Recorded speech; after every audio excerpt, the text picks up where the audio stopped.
Some of you may know I was discovered by Frank Zappa. What a way to get discovered, huh? Now, he auditioned me along with 49 other unfortunate fellows, and we started our rehearsals. The rehearsals were in a large film studio in L.A. We rehearsed 5 days a week, Monday through Friday, for about 8 hours, 10 hours a day. A lot of rehearsal for 3 months. There was a little snag, though. I was the only one in Frank's band that didn't read music. I'm completely self-taught. Music could also technique. So the other musicians got sheet music. That's what Frank gave them every Monday morning. So he solved this problem in this way. He said, when we finish the rehearsals at the end of the week on Friday night, you're going to get in the car with me and go home with me. Stay at my house over the weekend. I'll teach you the things that are coming up the next week. You can write it in my memory by rote. And then on Monday morning, when the other guys get their little sheets of paper with little dots on them, you'll kind of know what you're doing. So this begs the question, what was it like living with the Zappas?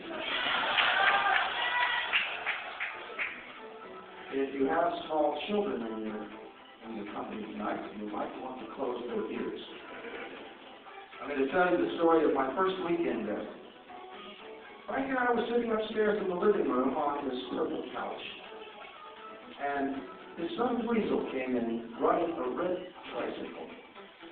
Weasel was driving around all around the living room. Now, Weasel was 5 years old at this point. He had these beautiful long spit curls, long beautiful hair, the kind of hair I can only dream about. And he was riding around like this. And I said, Frank, that's a beautiful little girl you have there. Well, Weasel slowed his tricycle around and stopped right in front of me and said, "Fuck you!" That's living with the Zappas. Now, usually at this point of the show, I stop for a few minutes and let you guys ask me some questions.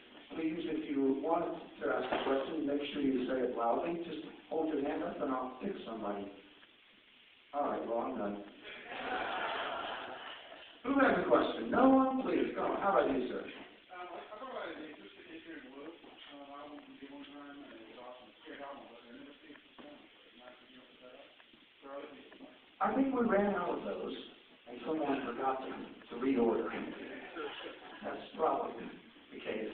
How about you, sir? We should do that. We will get them back out there. Thank you.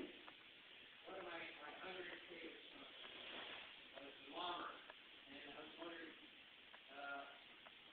kind of imagine what your inspiration was. Who was yelling at you at the end of the song? Who was yelling at me? My ex-wife. My former wife. Not the wife I have now. Well, maybe she'll yell at you too, and you'll have to get a new wife like I did. You're up to catalog. You can order this stuff. Anyone over here? I mean, you guys, I'm going to think about it for a minute. I know I've had this coming. How about you, sir? Do you have any fun stories about Robert Fripp and like you put the Frank Zappa or Frank? Well, Robert is not much of a fun guy. I probably have a million if I really think about it, but mostly I remember Robert living in my house for months on end, and that's not much fun either. So, no, I love Robert. I think he's an amazing guy. When you get to know him personally, of course, he opens up, and he does have a great sense of humor. He's a real affectionate person, even though he doesn't show that to the public. I remember one time we had a Thanksgiving dinner, and he held one of my small children over a pot of something. I'm going to bite your tiny ears, he said. My kids are still fighting the inside. He really loves to fight the ears. How about you?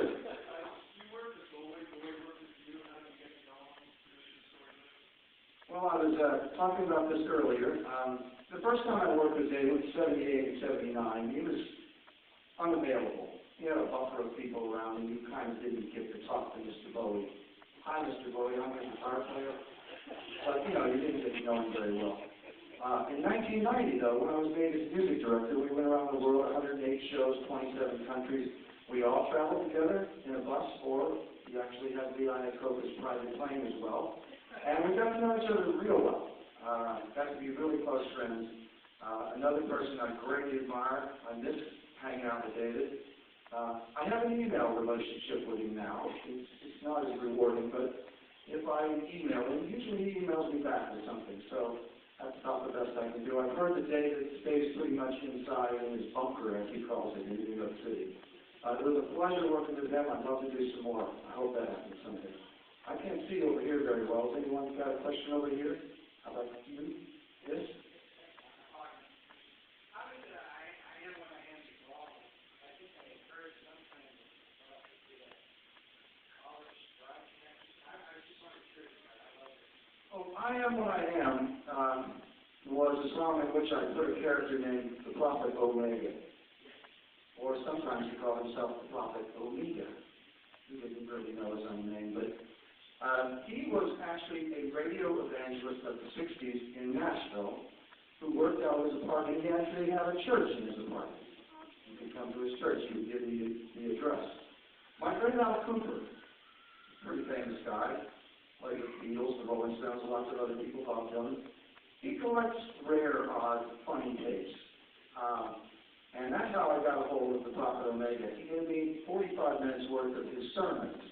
And I just really fell in love with the guy's voice and his delivery. It's pretty hilarious, but I also really agree with it. I mean, his theory is, I am what I am, that's all that I am, and I'm it. It's kind of the Popeye manifesto, I am what I am. So how can you disagree with it?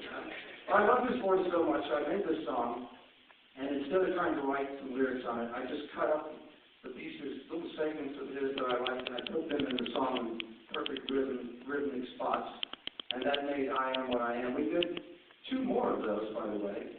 I did another one called I Know What I Know, and that is all I know, and I know it. And then the last one was on side 3, and it was called Troubles.